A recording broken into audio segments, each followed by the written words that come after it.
오늘 설교 제목을 평상시와는 좀 다르게 한번 잡아봤습니다. 한자까지 써가지고 특별하게 한번 잡아봤습니다. 처음에는 제목을 성전, 신장교업 이렇게 했다가 금방 바꿨습니다. 의미가 더 분명하게 드러나지 않겠다 싶어서 환골탈태 이렇게 바꿨는데 환골, 뼈를 바꾸고 태를 바꾸어 쓴다 그런 뜻입니다. 그래서 낡은 제도나 관습 따위를 고쳐서 모습이나 상태가 완전히 새롭게 바뀐 것을 비유적으로 이루는 말이 환골탈태입니다. 오늘 설교를 들으시면 아시겠지만은 우리 주님이 오셔서 그때까지 이어져 오던 당시의 성전을 전혀 다른 모습으로 바꾸려고 의도하신 것을 생각해서 이런 제목을 붙여보았습니다. 물론 이 성전은 주님이 원하시는 그런 의도대로 그렇게 되지 못했습니다. 그리고 이렇게 지어진 성전은 주후 70년에 로마에 무너져서 완전히 싹 무너져서 지금 이스라엘에 있는 그 성전 외벽에 있는 담만 조금 남아있는 그 상태가 되고 말았던 것이죠. 교회를 말씀드리고 싶어서, 교회에 대하여 설교하고 싶어서 이 본문을 택하고 제목도 이렇게 정해봤습니다. 교회가 중요하다. 교회를 중요하게 생각하지 않는 목사나 성도가 어디 있겠습니까? 그럼에도 불구하고 항상 제 마음에는 교회가 떠나지 않으며 매년 신년이 시작될 때마다 항상 교회가 제 마음에 있습니다. 그래서 주로 1월 달에는 교회에 대하여 설교를 합니다. 오늘도 마찬가지입니다. 이 교회를 헬라어로 에클레시아 이렇게 부릅니다. 불러냄을 입은 자들의 모임, 이게 교회입니다. 자주 말씀드리죠. 성전은 없다. 교회를 절대로 성전이라고 부르지 마시라. 누누이 강조합니다. 입에 성전이라고 붙어 있어도 지우시라. 성전은 없습니다. 성전도 없고 제사장도 없고 제사도 없습니다. 있는 것은 교회당만 있고 예배당만 있습니다. 건물입니다. 건물을 가지고 성전이라고 부르면 안 됩니다. 성전은 사람입니다. 주의 영이 거하시는 내 몸, 거기가 성전이지. 이 땅에는 성전은 없습니다. 이 땅에는 건물로서의 교회만이 있죠. 진짜 교회는 무엇입니까? 사람입니다. 세상에서 불러냄을 받아서 모인 무리, 그 모임이 둘이든 셋이든 10명이든 100명이든 불러냄을 받아서 모인 무리, 여기가 바로 교회라. 사람이 교회다. 성령이 거하시는 사람들의 모임이 교회다. 항상 이것을 잊지 마시라. 그렇게 부탁을 드립니다. 하나님께서 사망과 음부의 권세로부터 여러분과 저를 불러내어서 모이게 한 모임, 이게 교회입니다. 따라서 교회는 어떤 제도나 어떤 조직이 아니라 우리 주님의 생명을 나누는 유기적 공동체, 이것이 교회인 것이죠. 그래서 이 유기적 공동체로서의 교회를 우리 성도님들이 항상 마음에 잊지 마시기를 부탁을 드리는 것입니다. 이 교회에 대한 주님의 뜻이 어떤 것인가? 주님은 어떤 교회를 세우고 싶어 하셨는가? 저도 마찬가지입니다. 제가 여태까지 중학교 2학년 때부터 지금까지 신앙생활을 하면서 꿈꿨던 교회, 지금도 마찬가지죠. 정말 제가 꿈꾸는 교회가 주님도 꿈꾸시는 교회일 것인가? 제가 지금 추구하는 교회의 모습이 주님도 추구하시는 교회가 될 것인가? 항상 그것을 고민합니다.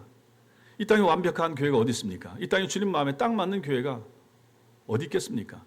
그렇다면 이 땅에 속해 있는 모든 목회자나 성도들은 항상 주님이 원하시는 교회를 성경에서 끊임없이 찾으면서 고민하면서 이루기 위해서 노력을 해야 될 것입니다. 그게 다 우리 모두의 책임이고 숙제가 되는 것이죠. 그래서 오늘은 우리 주님이 정말 그 당시에 눈에 보이던 건물을 헐어버리고 싶어 하셨던, 그리고 새로 세우고 싶어 하셨던 그 교회가 어떤 교회인가, 그것을 가지고 한번 생각해 보길 원합니다. 먼저는 당시의 성전의 상황이 어땠는가를 좀 알 필요가 있습니다. 오늘 예수님이 이 장면에서 굉장히 혁명적인 표현을 쓰시면서 말씀하시죠. 이 성전을 헐라. 그것도 종교 기득권자들의 한복판에 서서 말씀하시는데, 너희가 이 성전을 헐라. 이건 오늘날 말로 하면 어떻게 됩니까? 교회 싹 다 없애자. 이런 교회 싹 다 없애고 다시 한번 해보자. 이런 표현이 될 것입니다. 근데 이 간단한 문장 속에는 어마어마한 예수님의 교회를 향한 계획도 여기에 담겨 있죠. 오늘 요한복음 2장 지금 19절 읽었는데 저 위로 올라가시면 13절부터 보시면 13절 이하에 보면 이 예수님의 과격한 발언과 분노의 표현이 우발적이거나 즉흥적으로 일어난 것이 아니라 굉장히 의도된 것이다 하는 것을 이 위에 나오는 내용들을 통해서 우리가 알 수가 있습니다. 여러분과 제가 알다시피 성전 건물 PPT 한번 띄워주십시오. 성전 건물이 이게 얼마나 잘 보이실지 모르겠는데 이 글자 보이십니까?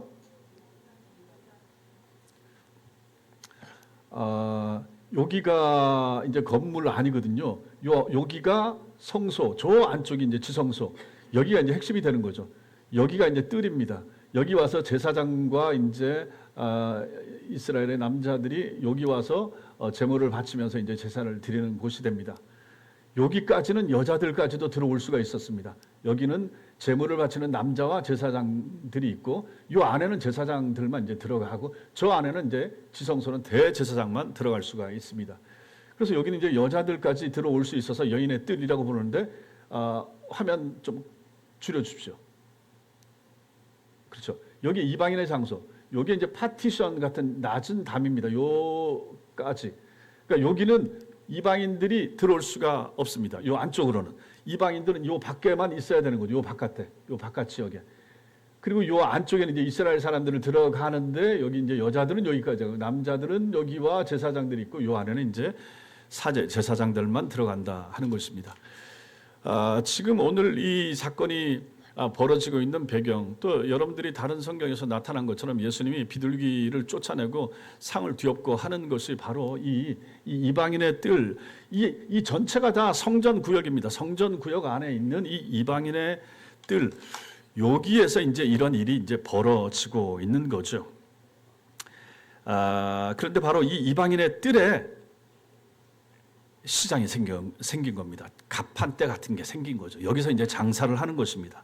당시에 장사하는 사람들 입장에서는 저 성전에서 가까우면 가까울수록 그렇죠. 저 성소, 지성소 저기서 가까우면 가까울수록 좋죠. 저기가 이제 매상이 제일 많이 오르고 비싼 가격에 아마 이것저것 팔 수 있었을 것입니다.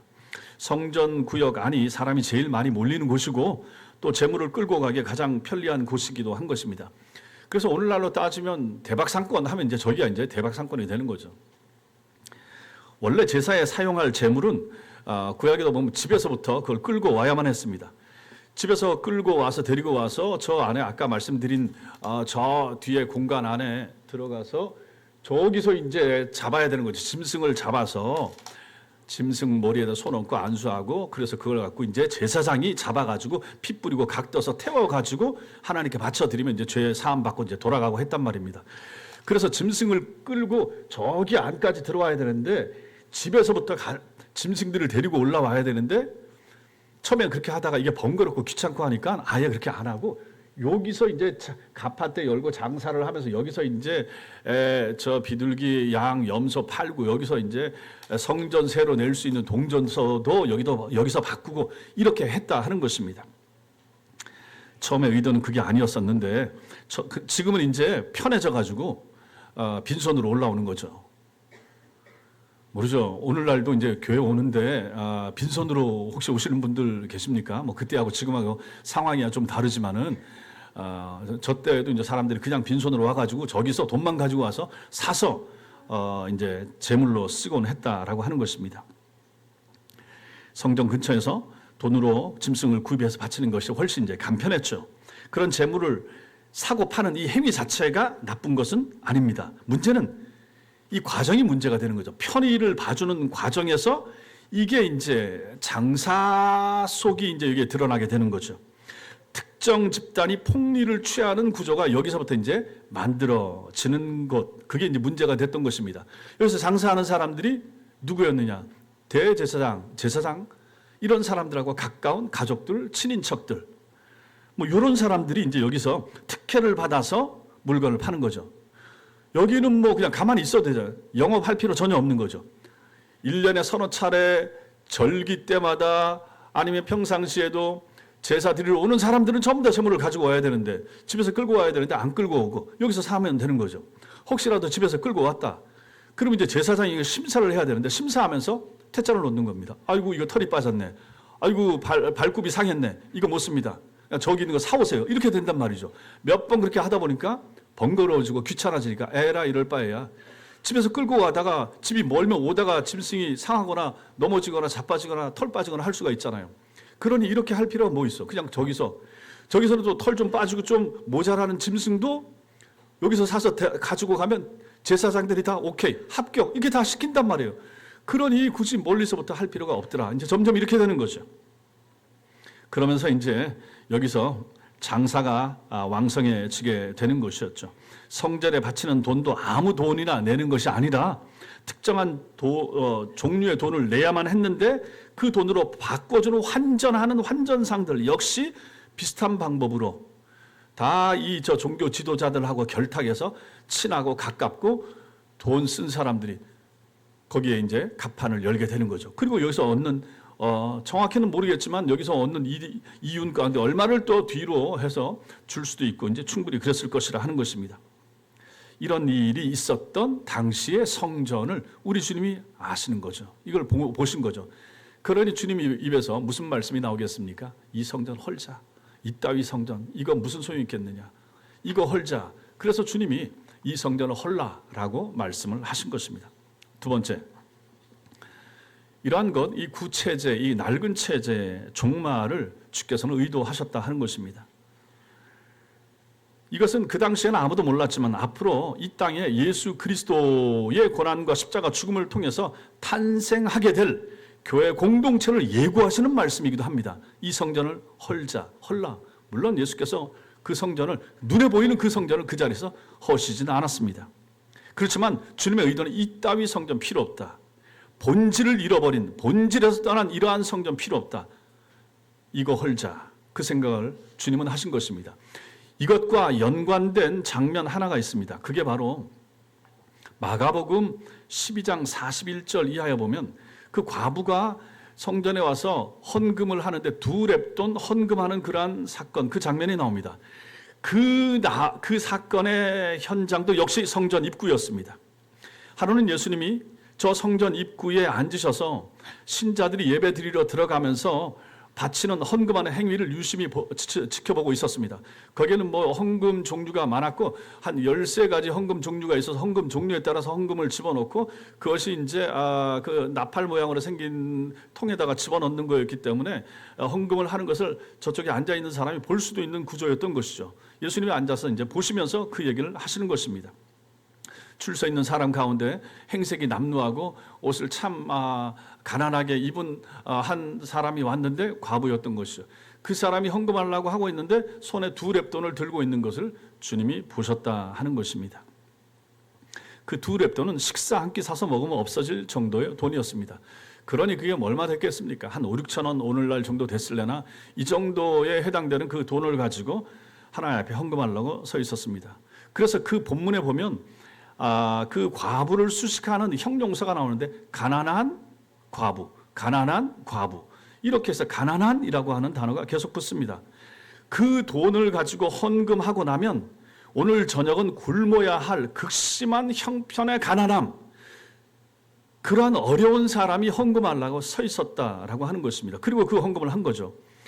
그 과부가 두 렙돈 전부를 헌금함에 집어넣는 것을 보신 예수님이 말씀하십니다. 다른 사람들, 특히 부자들도 줄 서서 헌금을 했는데 부자들은 많은 것 중에서 헌금을 했지만은 이 과부는 전부를 넣었다. 자기가 생활할 수 있는 생계비 전부였는데 그걸 가지고 그 안에 다 넣고 말았으니 이제는 먹을 것도 없는 그러한 지경이 된 거죠. 그래서 주님이 그걸 보시고 부자들은 많은 중에서 헌금했지만은 과부는 참 얼마 안 되는 돈이지만 자기가 가진 생계비 전부를 넣었다라고 이제 말씀하시는 것이죠. 이 본문을 가지고 저도 예전에 그렇게 설교를 했습니다. 설교자들은 이러한 과부의 마음과 정성을 가지고 헌금을 해야 된다. 이렇게 이제 설교를 하는 거죠. 그리고 주님이 다 보신다. 주님이 우리가 헌금하는 거 보신다. 뭐 지금이야 하늘에서 우리가 헌금하는 걸 보신다. 그렇잖아요.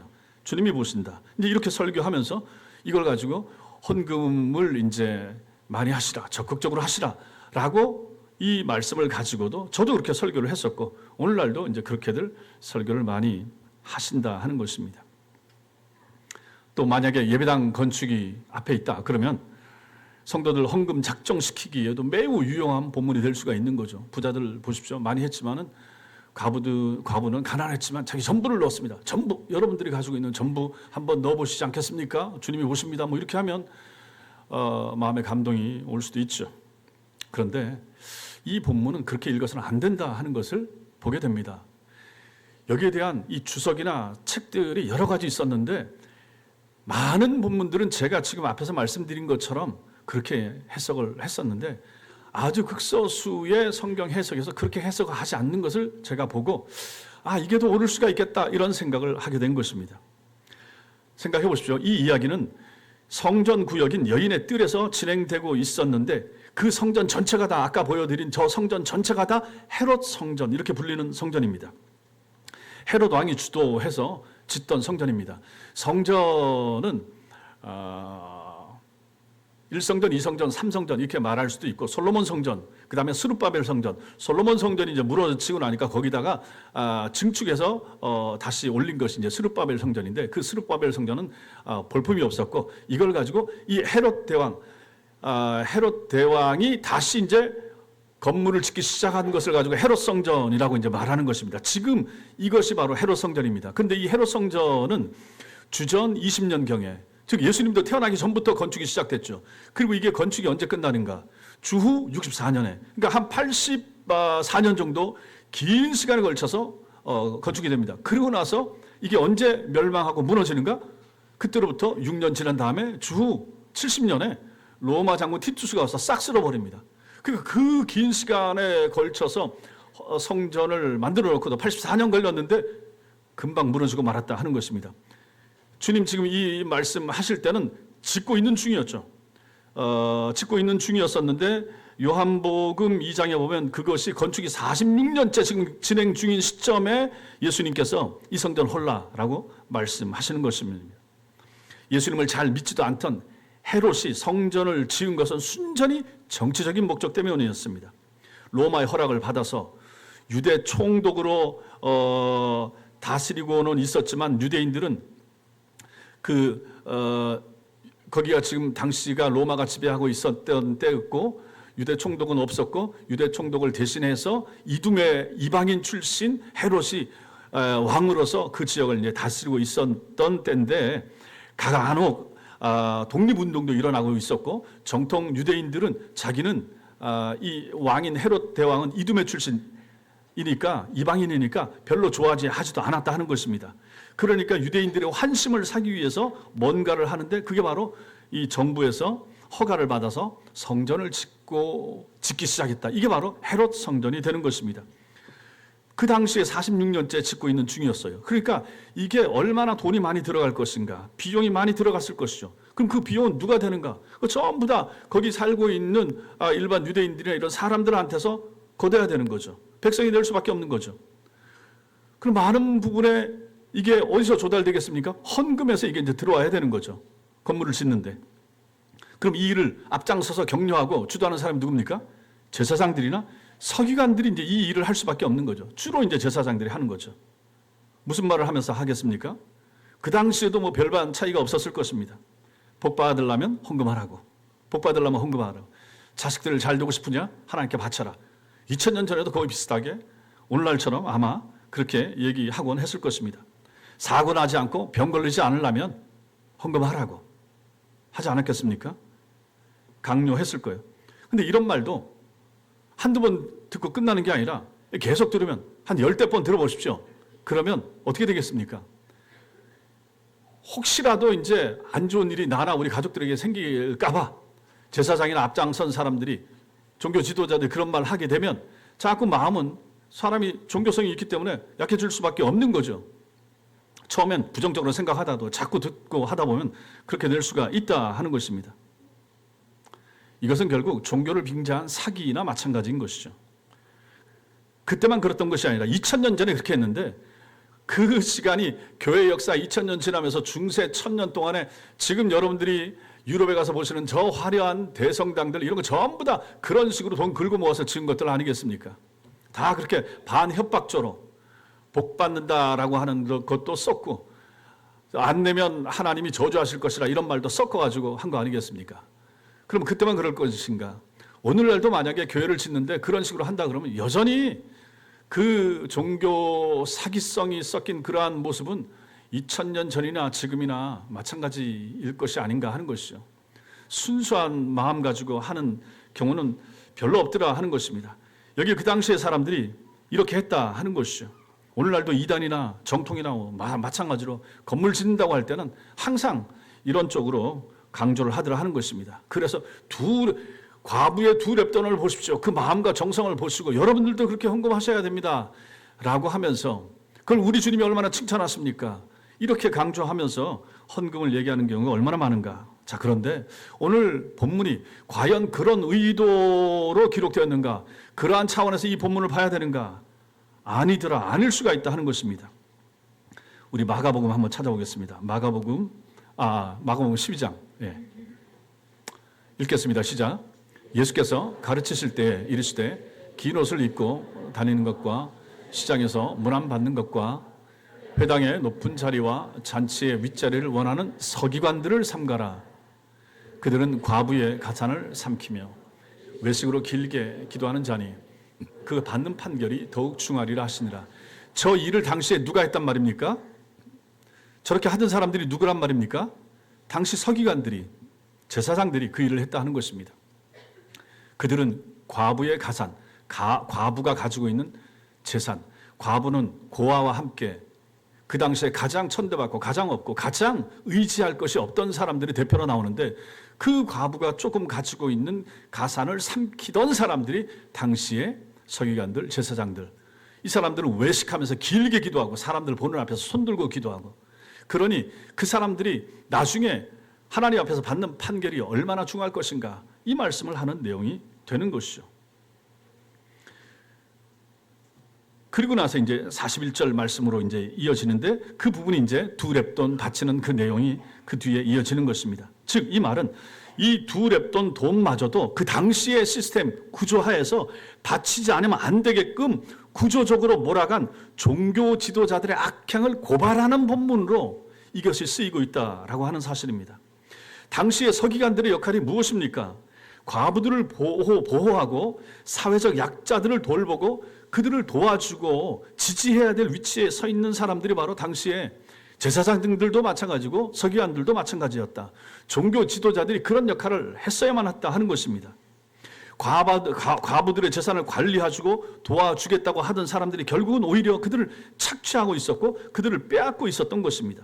그래서 방대한 규모의 이 헤롯 성전이 지어져 가고 있었으니까 이 사람들이 헤롯과 결탁하여 당시에 그 왕과 결탁해서 헤롯 편에 서서 백성들과 과부들까지도 헌금을 더 바치라고, 더 내라고 쥐어 짰던 사람들, 그들이 바로 제사장 서기관들이었다 하는 것입니다. 따라서 그 당시 상황에서는 가난한 사람들이 가난하다고 해서 헌금을 안 낼 수 있는 상황이 아니었다라고 하는 것입니다. 그래서 오늘 과부의 두 렙돈도 마찬가지입니다. 이렇게 어려운데도 불구하고 사회 구조적으로 안 되면 안 되게 돼 있어서 그 두 렙돈마저 드려야만 했다라고 하는 것이죠. 그래서 그 마가복음 본문에서 예수께서 40절에서 말씀하신 것이 그 받는 판결이 더욱 중하리라. 그 없는 과부들의 돈마저도 뺏었던 그 사람들이 하나님 앞에서 온전하겠느냐, 주님이 이렇게 말씀하시는 것으로 봐야 되는 거죠. 그리고 마가복음 그 바로 뒤에 가면 마가복음 13장 2절에 보면 돌 하나도 돌 위에 남지 않고 다 무너뜨려지리라 이렇게 말씀하시는 것을 보면 성전에 대해서 부정적으로 말씀하고 계시다 하는 것을 우리가 알 수가 있는 거죠. 그러므로 이런 성전 짓지 말고 헐자, 예수께서는 이렇게 말씀하시는 것입니다. 그러한 본질에서 벗어나고 부패한 성전을 헐어야 주님의 죽음과 고난을 통해서 피로 값주고 사신 주님의 새로운 교회가 이 땅에 탄생할 것이기 때문에 주님이 그 말씀을 하신 것입니다. 그러므로 성도 여러분, 이 성전을 헐라라고 하신, 이 성전을 헐자라고 하신 그 당시에 부패하고 썩어 빠진 종교인들과 그 성전의 모습을 보시면서 주님이 하시던 그 성전, 아무리 크고 아무리 화려하고 아무리 돈 많이 들여도 이거 필요 없다, 이런 성전, 여기서 드려지는 제사, 예배, 이거 나도 원치 않고 하나님도 기뻐받지 않으신다. 이런 성전 무슨 필요가 있겠는가? 이거 헐어라. 주님 말씀하시는 거죠. 이걸 주님이 헌다고 하면 그 다음에 주님이 지으실 성전이 있기 때문에 헐라라고 말씀하시는 것이죠. 이처럼 예수님은 자신의 죽음을 기초로 낡은 성전 체제, 부패하고 타락한 구조를 허물고 주님이 중심과 주인이 되시는 새로운 공동체를 일으키시겠다라고 하는 의지를 담아서 이 성전을 헐라라고 말씀하신 것입니다. 그러므로 여러분, 복음서에 나타나는 성전의 문제 이런 걸 볼 때 항상 제가 지금 말씀드린 이것을 생각하시면서 그 부분을 보셔야 하는 것이죠. 그렇다면 세 번째, 새로운 교회의 시작의 모습을 우리는 여기서 이제 보게 되는 것입니다. 새로운 교회가 여기서 이제 탄생하는 거죠. 주님께서 그렇게 꿈꾸셨고 원하셨던 교회, 주님께서 당신의 생명을 바쳐서 세우고 싶어 하셨던 교회, 그럼 그 교회는 어떤 교회일 것인가? 정말 여러분과 제가 초점을 맞춰야 될 교회의 모습이 여기에 있는 것입니다. 우리 장로님들도 마찬가지고 우리 권사님들도 마찬가지고 우리 교회 출입하시면서 같이 앞으로 저와 같이 교회를 섬기셔야 될 분들이 여기에 주목하셔야 됩니다. 이게 다 주님이 원하시는 교회고 주님이 세우고자 하는 교회, 우리도 세워야 되니까요. 그 교회는 어떤 교회인가? 첫째로는 바른 신앙 고백이 있는 교회여야 합니다. 예수님께서 제자들과 함께 가이사랴 빌립보라고 하는 지역에 이르렀습니다. 거기서 예수님께서 제자들에게 묻습니다. 야, 세상 사람들이 나를 누구라고 하느냐? 이렇게 물으십니다. 그랬더니 뭐 엘리야라고 하고 선지자 중에 한 사람이라고 하고 사람들은 이렇게 말을 합디다. 자, 그러면 너희는 나를 누구라고 생각하느냐? 지금 나와 같이 너희들이 계속 같이 다니면서 말씀도 듣고 내가 일으키는 기적이나 이런 거 보고 하는데 너희 생각엔 내가 누구인 것 같으냐? 라고 예수님이 물으셨습니다. 그랬더니 여기에 대한 대답을 수제자인 베드로가 답을 합니다. 그게 이제 마태복음 16장 16절이죠. 읽겠습니다. 시작. 시몬 베드로가 대답하여 이르되 주는 그리스도시요 살아계신 하나님의 아들이시니이다. 아멘. 정말로 중요한 신앙 고백이고 가장 온전하고 바른 신앙 고백이 여기에 나타나는 거죠. 주는 내 앞에 서 있는 주님은 그리스도시고 살아계신 하나님의 아들이십니다. 그리스도는 구약 성경 내내 보내주시겠다고 약속되어 있던 바로 그 메시아, 그분이 바로 앞에 서 있는 당신, 예수님이 그분이십니다. 자기와 비슷한 또래의 젊은 깡마른 청년, 유대 청년 예수를 보면서 베드로가 이 고백을 하는 거죠. 주님, 당신이 메시아십니다. 그리고 당신은 내 눈앞에 있는 당신은 살아계신 하나님의 아들이십니다. 이 고백을 하더라 하는 것입니다. 여기에 대한 예수님의 답변이 17절입니다. 시작. 바요나 시몬아, 내가 복이 있도다.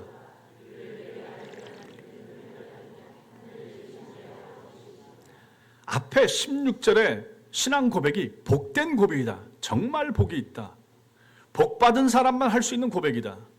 그런데 그것을 너한테 알게 한 사람은 혈육, 땅에 있는 가족이나 친구나 어떤 교사나 누가 가르쳐줘서 16절에 있는 고백을 네가 하게 된 것이 아니라 하늘에 계신 내 아버지께서 너로 하여금 그 고백을 하게 하셨고 그 고백은 정말로 옳은 고백이고 바른 고백이고 복된 고백이다. 주님이 이렇게 칭찬을 하시는 것입니다. 이처럼 예수님의 피로 값주고 산 주님의 교회에서 가장 중요한 것이 무엇인가?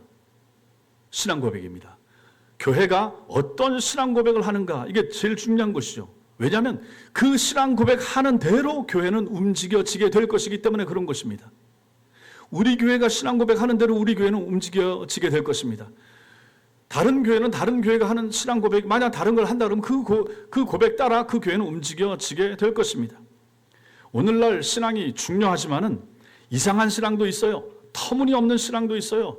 말도 안 되는 신앙의 모습도 너무 많은 것입니다. 그게 다 뭡니까? 무슨 문제입니까? 신학의 문제고 교리의 문제가 되는 것입니다. 이게 제일 중요한 거예요. 교회에 와서 이 교회는 무엇을 고백하는 것인가? 이 교회에서 핵심적으로 가르치는 것이 무엇인가? 그것을 보시라 하는 것입니다. 교회 가서 홈페이지 교회를 찾을 때 보는 것도 마찬가지고 주보에서도 마찬가지예요. 맨 뒤에 교회 소개, 우리 교회가 어떤 교회인가 이런 걸 보시고 내가 맞는 교회를 찾아가서 그 교회에서 섬겨야 되는 거죠. 신앙 고백이 중요합니다. 그게 제일 중요합니다. 신학이 없으니까 자신이 하고 싶은 말을 함부로 하는, 마음대로 하는 목사들이 있죠. 신학이 없는 거예요. 신학의 부재가 엉터리 같은 설교를 만들어내는 거죠. 목사들마다 자기 소견에 옳은 대로의 설교를 합니다. 그러니까 설교가 어떻게 됩니까? 신학이 없으니까, 바른 정통 신학이 없으니까, 신학 배운 걸 잊어버렸으니까, 그것을 묻어놨으니까 그다음부터 자기 소견에 있는 것만 나오는 것입니다. 그러니까 현장 필요에 따른 설교를 하게 됩니다. 사람들이 좋아할 만한 설교를 들려줍니다. 사람들이 원하는 설교에 초점을 맞춰서 하게 되는 거죠. 아멘하고 좋아하는 설교를 그 목사와 그 설교자도 하고 싶어 하고 하려고 하고 합니다. 그러다 보면 그 설교가 변질되지 않겠습니까? 그러다 보니 거기서 중요한 요소, 신학적인 요소 뺄 수도 있습니다. 성도들이 좋아하는 것을 맞추려고 하다 보니까 그렇게 되는 거죠. 그렇게 되면 어떻게 됩니까? 설교가 그래서 코미디가 되는 거예요. 그래서 설교가 재미있어지는 거예요. 설교 재밌는 설교 들으면 좋으십니까? 듣고 나가서 한 주 뒤에 그 설교 생각나겠습니까? 목사님이 웃긴 말 한 거 예화한 것만 생각나지 않습니까? 그건 설교가 아닙니다. 심하게 말하면 쓰레기입니다. 코미디가 되고 어떤 경우는 만담을 하기도 하고 어떤 경우에는 정치 선동을 하기도 합니다. 설교 시간에, 이규정한 시간에, 이규정한 하나님의 말씀을 들려줘야 될 시간에 여러분들이 목사의 정치 선동 들으려고 교회 옵니까? 제가 하는 재미있는 얘기 들으려고 여러분 오십니까? 제가 알고 있는 사상이나 이념에 대한 그러한 얘기를 설교 속에 섞어서 여러분들한테 들려주는데 그거 좋으라고 그거 들으려고 여러분 오시겠습니까? 그럴 이유가 없죠. 교회는 성경을 들으러 와야 됩니다. 교회 와서는 성경을 목사가 풀어주는 내용을 듣기 위해서 앉아있는 거죠. 그걸 들어야 되는 거예요. 재미있는 설교 좋아하지 마십시오. 그냥 의식이 있고 깨어있는 것처럼 보이는 그러한 설교도 분별하셔야 되는 것입니다. 과연 성경이 말하는 내용을 저분이 말하는 것인가? 성경에 나오는 설교 한 다음에 설교자들의 모습도 한번 보십시오. 스데반이 어떻게 했습니까? 설교하고 나서 어떻게 됐습니까? 사람들이 감동받아서 은혜받아서 우리 스데반 선생님 훌륭하십니다 이랬습니까? 돌에 맞아 죽었습니다. 설교 한편하고 그분은 세상 떠났습니다. 바른 설교를 했는데 그걸 듣기를 싫어했던 사람들이 돌 들어 쳐 죽였습니다.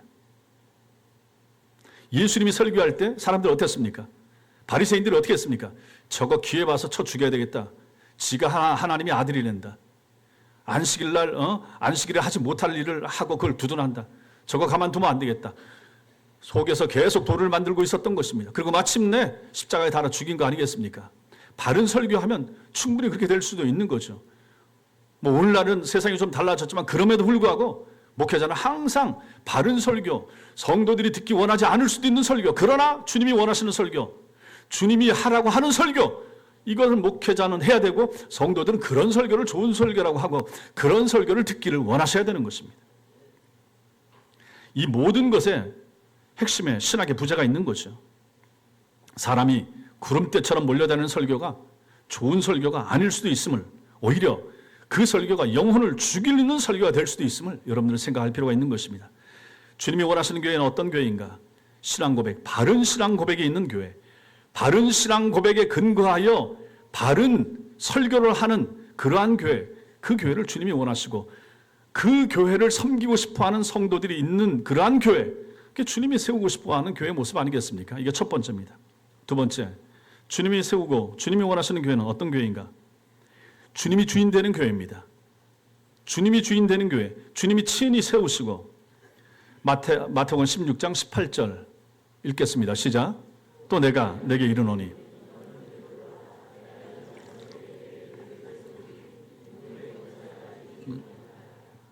여기 보십시오. 너는 베드로라. 내가 이 반석 위에 내 교회를 세우리니 음부의 권세가 이기지 못하리라. 여기 너는 베드로라 할 때 이 베드로, 이게 이제 헬라어로 페트로스 이렇게 나오는데 이게 반석이란 뜻입니다. 그리고 나서 내가 이 반석 위에 요 반석, 이 반석 할 때 이 반석도 같은 어원에서 난 여기는 페트라 이렇게 됩니다.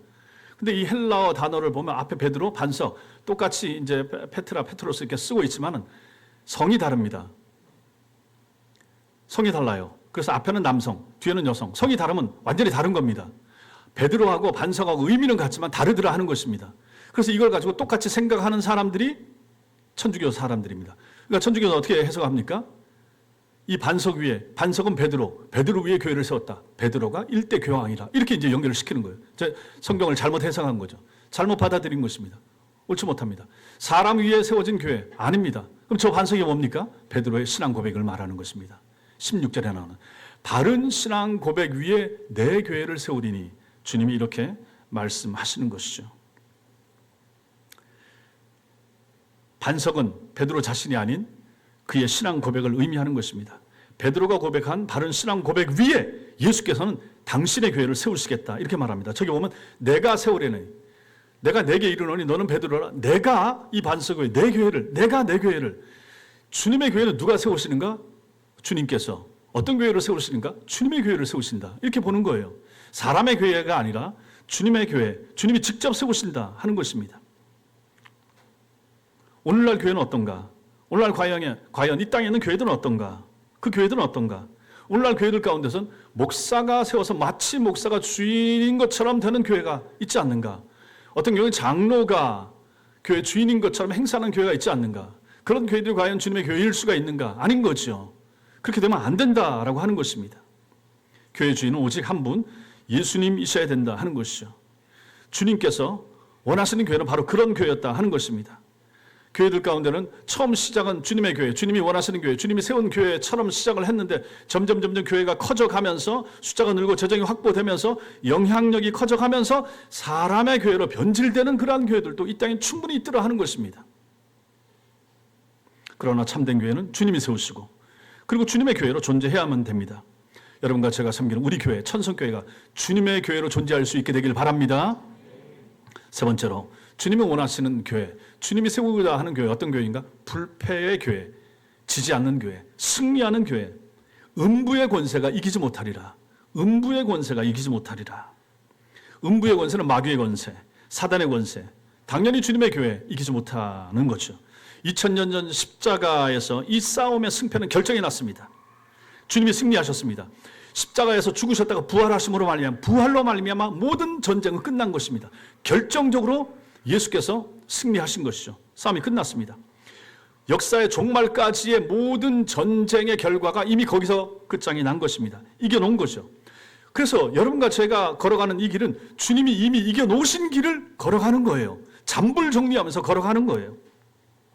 따라서 신자들과 교회는 이겨놓고 싸우는 사람들입니다. 그래서 하나님 나라 속성, 하나님 나라 속성을 설명을 할 때 영어로 설명하는 건 두 가지가 있습니다.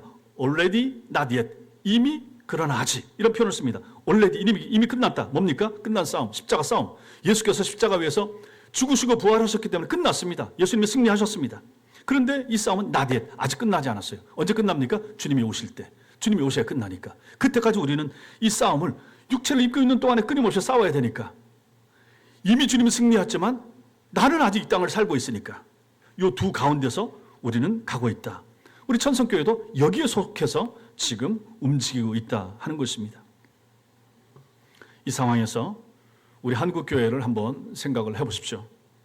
우리는 오늘날의 현상을 보면서 교회를 걱정할 수 있습니다. 교회를 걱정하죠. 교회가 극우화한다든지 뭐 이런 얘기가 막 들리고 교회 지도자 이런 사람들이 너무 우파에 치우쳤다 뭐 이런 얘기도 하고 아니면 또 교회 좌파 목사가 있고 좌파 교인들이 많이 늘고 있다 뭐 이런 걸 걱정하기도 합니다. 혹은 또 가난한 교인들이 늘어난다. 교인들이 교회를 안 나온다. 그냥 집에서 예배드리고 영상으로 예배드리고 교회가 썩고 부패했다고 교회를 안 나온다. 가난한 교인들이 늘어난다. 걱정거리가 되죠. 주일학교가 없어진다. 아이들이 줄고 있다. 이것도 참 걱정이 된다. 교인의 노령화가 심화된다. 나이 드신 분들만 교회에 점점 모여들고 있다. 이런 걸 다 걱정을 합니다. 걱정할 수도 있습니다. 그러나 성경적으로 볼 때 교회 걱정을 우리가 할 필요가 있는가? 걱정할 필요가 없다. 성경이 그렇게 말합니다. 교회 걱정할 필요가 없다. 왜? 제가 만약에 우리 교회 주인이면 어떻게 하겠습니까? 걱정하죠. 우리 교회를 걱정하죠. 아이들이 없는데 우리 중고등학생들이 너무 없는데 걱정되죠. 제가 교회 주인이면. 그러나 우리 교회 주인이 누구십니까? 우리 교회 주인 누구십니까? 예수님이십니다. 예수님이 우리 교회 걱정하시겠습니까? 걱정 안 하신다. 왜? 당신의 교회니까. 주님이 원하시는 대로 이 교회는 움직여 앞으로 가게 될 것이기 때문에 왜 주님이 걱정을 하시겠습니까? 주님의 플랜이 다 있으신 거예요. 그대로 교회는 움직여질 것이기 때문에 그런 것입니다. 지금 당장 망할 것 같은 환경과 조직이, 조건이 여러분들을 둘러싸고 있고 교회를 둘러싸고 있다 할지라도 걱정하지 마시라 하는 것입니다. 여러분과 저는 마찬가지입니다. 망할 게 없어요. 왜 그렇습니까? 이미 여러분과 저는 망했다가 시작된 사람 아니겠습니까? 예수 안 믿었던 상태가 망한 상태 아닙니까? 마귀의 상태가 망한 상태 아니었습니까? 거기서 건진받았죠. 거기서 구원받았죠. 거기서 불러냄을 받았죠. 거기서 뭐였죠? 그래서 이만큼 성장한 거예요. 이만큼 자라온 거예요. 이거 얼마나 감사합니까? 망했던 데서, 죽었던 데서 우리는 살아난 사람들입니다. 그래서 이만큼 왔기 때문에 망할 게 없어요. 그리고 우리가 앞에서 배웠던 것처럼 주님이 승리하신 거예요. 그러니 우리가 걱정할 필요가 없다 하는 것입니다. 교회에 대해서 마찬가지예요. 성도는 운명적으로 이겨놓고 싸우는 사람들입니다. 교회도 마찬가지인 것입니다. 아, 교회가 그렇게 걱정이에요. 동성애자들이 많아서 이건 뭐 좌파 정부도 들어서고 저거 잘못되고 하면 동성애 저거 되고 나면 이거 큰일이에요. 우리 자식들 때 큰일입니다. 염려는 할 수가 있죠. 이슬람이 점점 뭐 확산되고 커진다는데 유럽에도 이슬람이 득세하고 있고 우리 땅에도 이제 이슬람 사원 세워지고 있고 뭐 인천에도 세워질려다가 막 저러고 있는데 이거 걱정입니다. 아, 걱정 어느 정도 될 수가 있죠. 아이들 너무 적게 낳아서 큰일이에요. 다음 세대 아이들이 없어요. 우리 교회 이제 누가 뒤를 이어갈지 모르겠습니다. 걱정이 될 수가 있죠. 그러나 염려하지 마십시오. 성경을 보니까 저도 여기서 말씀 준비하면서 아, 그렇다. 이거 뭐 내 교회냐? 내가 하냐? 걱정할 필요가 없다. 이 말씀을 보니까 그렇더라. 주님의 교회 주님이 붙드신다. 주님이 책임지신다. 음부의 권세가 이기지 못한다. 불패의 교회. 이미 참된 하나님의 교회는 불패, 승리할 수밖에 없는 교회다. 믿으시기 바랍니다. 승리한 교회예요. 여러분과 저는 이미 승리한 교회 안에 살고 있는 거예요. 눈에 보이는 현상적으로 보이는 뭐 이 사람이 줄고 교인이 줄고 여기에 흔들리지 마시라 하는 것입니다. 교회 앞날에 대해서도 마찬가지고 교회가 빚이 있는데 어떻게 걱정할 필요가 없다 하는 것이죠. 주님의 교회는 주님이 책임져 주십니다. 에이 뭐 사람은 안 하는데 주님이 책임져 줍니까? 그렇게도 말하지 마시라 하는 것이죠.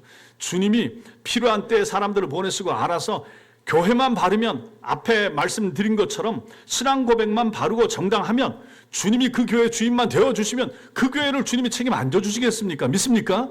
그러므로 바른 교회만 우리가 읽을 수만 있다 그러면 뭐 어떤 환경적인 문제라든지 하드웨어적인 부분은 걱정할 필요가 없다 하는 것입니다. 마지막으로는 네 번째는 주님이 원하시는 교회는 어떤 교회인가? 말씀의 권세를 가진 교회입니다. 19절 말씀 읽겠습니다. 19절 시작. 내가 천국 열쇠를 내게 주리니.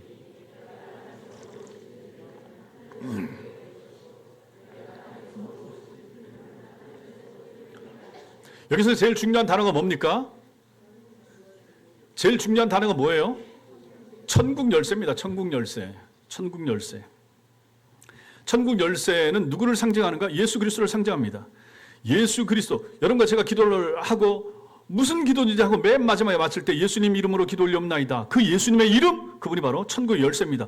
그 이름이 있어야 문이 열리는 거예요. 그 이름이 정당하게 붙어야 하나님께서 그 기도를 응답하시고 사인해 주시고 오케이 해 주십니다. 그 열쇠를 사용 안 하면 소용이 없습니다.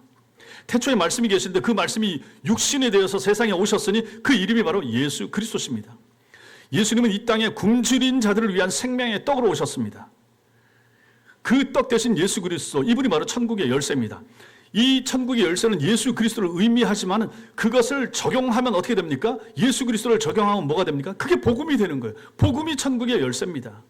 그리고 하나님의 말씀의 전파, 정당한 설교, 바른 설교, 올바른 설교, 이게 바로 천국의 열쇠입니다. 제가 바른 설교를 전해야 여러분들이 듣고 회심하지 못한 사람들이 회심하게 됩니다. 회심이 뭡니까? 천국 문을 열고 들어가는 거예요. 그럼 목사의 바른 설교가 뭡니까? 천국 문을 여는 열쇠가 되는 것입니다. 여기에 다른 부작용이 드러날 수 있는 거, 쓸데없는 거, 여기다 MSG를 왜 칩니까? 그냥 바른 말씀만 잘 전하면 되는 거죠. 그 말씀 듣고 영혼이 살아나고 그 말씀 듣고 영혼이 고침받고 그 말씀 듣고 영혼이 강화되면 그 사람이 하나님 나라 들어가는 것이죠. 이게 바로 복음과 말씀 전파, 이것이 바로 천국의 열쇠가 되는 것입니다. 다른 말로 하면 말씀 해석권, 말씀 선포권, 이것이 바로 천국의 열쇠입니다. 그래서 목사는 중요한 거예요. 그래서 교사가 중요한 거예요. 그래서 바른 말씀을 증거하고 전해야 될 구역장님들은 중요한 거예요. 말씀을 바로 전해야 되는 거예요. 짧은 1시간 동안에도 교사들도 그만큼 중요한 거예요. 목사가 중요한 것처럼 그 아이 한 아이를 가르치고 애들 1명, 2명 가르쳐도 마찬가지인 것입니다. 교사가 나태하거나 게으를 수가 없는 거예요. 구역장도 마찬가지인 거예요. 영혼을 맡은 사람들이 되는 것입니다. 그 사람들이 영혼에 대한 책임이 있는 거예요. 목사와 함께 그 책임을 같이 지는 거예요. 그래서 교회에서는 목사와 교사가 중요한 거예요. 가르치는 사람이 제일 중요한 것입니다. 엉뚱한 거 가르치면 안 됩니다. 엉뚱한 거 가르치면 안 되고 바르고 제대로 된 것을 가르치기 위해서는 내가 먼저 잘 준비하고 내가 먼저 잘 배우고 바른 것, 바른 신앙, 바른 진리, 바른 교리 익히고 배워야 되는 것입니다. 그러니 제대로 된 신자, 좋은 신자 되기 위해서는 성경 안 배우고 교리를 안 배우고 좋은 신자, 질 좋은 신자, 제대로 예수를 믿고 교회를 섬기는 신자 나올 수 있겠습니까? 불가능합니다. 안 됩니다. 아무리 그런 상태에서 교회 생활을 오래 한다고 해도 종교인은 될 수가 있어도 참 신자는 나오기 어렵다라고 하는 것입니다. 이것을 주님은 지상교회에 주신 것입니다. 그러므로 성도 여러분, 바른 신앙 고백이 있는 교회, 주님이 세우신 주님의 교회, 불패의 교회, 승리하는 교회, 말씀의 권세를 가진 교회, 이것이 바로 예수님이 이 땅에 세우고자 하셨던 교회. 구약에서부터 긴 세월과 역사를 넘어서 선지자들의 입을 통해서 전해지고 선포되고 계획되었던 교회, 그 교회가 바로 이 교회가 되는 것입니다. 사랑하는 성도 여러분, 오늘 우리는 예수님께서 꿈꾸신 교회의 모습을 보았습니다. 주님은 타락한 성전 제도를 허물어버리고 그 자리에 생명 공동체를 세우고자 의도하셨습니다. 우리 주님의 핏값으로 세워진 교회는 단순한 건물이나 제도가 아니라 말씀드렸습니다. 그 교회는 어떤 교회인가? 바른 신앙 고백이 있는 교회, 바른 신앙 고백 위에 세워진 교회, 예수 그리스도만이 주인이 되시는 교회, 그래서 절대 무너지지 않는 교회, 마귀의 장난질을 두려워하지 않는 교회, 세상이 어떻게 흘러가든지 정치에 휩쓸리지 않는 교회, 누가 뭐라고 해도 예수 그리스도만이 주인이 되시고 그분만 모시고 예배하고 하면 절대로 질 수 없는 교회, 김정일이 무슨 짓을 하고 푸틴이 뭔 짓을 하고 심지어 핵폭탄을 날린다고 해도 절대로 교회는 치지 않는다. 믿으시기 바랍니다. 우리는 이 교회 교인들인 거예요.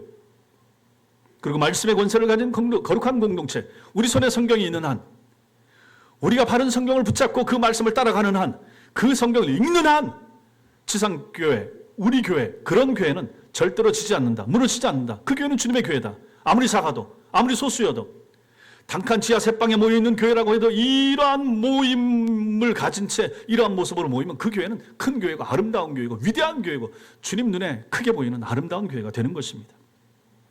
성도 여러분, 우리가 섬기는 천성교회는 과연 주님이 꿈꾸신 그러한 교회의 모습을 얼마나 가지고 있는가? 제 고민은 여기 있습니다. 과연 이 모습이 주님이 원하시는 교회의 모습인가? 항상 이것을 고민합니다. 우리 장로님들도 마찬가지입니다. 혹시 우리도 모르는 사이에, 저도 모르는 사이에 우리가 혹시 세상 방식과 타협하고 있는 것은 아닌가? 사람의 욕심으로 혹시 물들어가고는 있지 않은가? 우리 교회가 항상 그것을 염려하셔야 됩니다. 교회를 위해서 기도할 때 하나님 우리 교회가 변질되지 않도록 항상 순수한 교회로 남을 수 있도록 도와주세요. 항상 기도하셔야 됩니다. 그렇게 변질되는 모습으로 가지 않도록 노력해야 되겠지만 또 우리에겐 소망이 있죠. 그 소망이 무엇입니까? 우리 교회는 주님의 교회다. 그러면 주님의 교회는 누가 붙드시는가? 주님이 붙드신다. 주님이 친히 세우시고 친히 보존하시는 교회라는 사실을 우리가 믿는 거죠. 그렇지. 나는 좀 염려될 수가 있지. 그럼에도 불구하고 이게 주님의 교회면 주님이 책임져 주신다. 앞날도 마찬가지다. 제가 걱정할 필요가 없는 거죠. 우리 교회가 10년 후에 어떻게 될 것인가? 20년 후에 한국교회 교인들 점점 준다고 하는데 지금은 한 1,몇백만에서 800만, 지금 한 주일날 출석 숫자만 한 500만 정도 되는 것 같은데 점점 줄 텐데 우리 교회는 어떻게 될 것인가? 제가 염려할 거 아니죠. 주님의 교회, 주님이 알아서 하시는 것이죠. 그걸 믿는 거죠. 따라서 여러분과 저 우리가 해야 할 일은 딱 하나입니다. 뭡니까? 고백을 바로 하는 거죠. 예수님을 그리스도로 고백했던 베드로처럼 고백하는 것입니다. 우리도 진실된 신앙 고백 위에 서는 것입니다. 그리고 주님의 말씀을 붙드는 것입니다. 이게 제일 중요합니다. 교회가 이게 제일 중요합니다. 교회 일 잘 못해도 상관없습니다. 맡은 직분 잘 감당하면 좋지만 그거 좀 모자라도 상관없습니다. 그거 가지고 혼내거나 이럴 필요는 없는 거죠. 그러나 고백은 꼭 붙잡아야 됩니다. 그 고백이 무엇입니까? 바른 신앙 고백입니다. 따라하겠습니다. 주는 그리스도시요. 주는 그리스도시요. 살아계신 하나님의 아들이십니다. 살아계신 하나님의 아들이십니다. 이 고백을 꼭 붙으시기 바랍니다. 이 고백 위에 세워진 바른 교회라면 그 교회는 결코 무너지지 않습니다. 결코 지지 않습니다. 주님이 책임져 주시는 것입니다. 여러분과 제가 섬기는 우리 교회, 우리 천성교회가 바로 그런 교회, 그런 승리하는 교회 될 수 있기를 주님의 이름으로 축원합니다. 기도하겠습니다. 살아계신 하나님 아버지, 우리 교회가 정말 이런 교회가 되게 하여 주옵소서.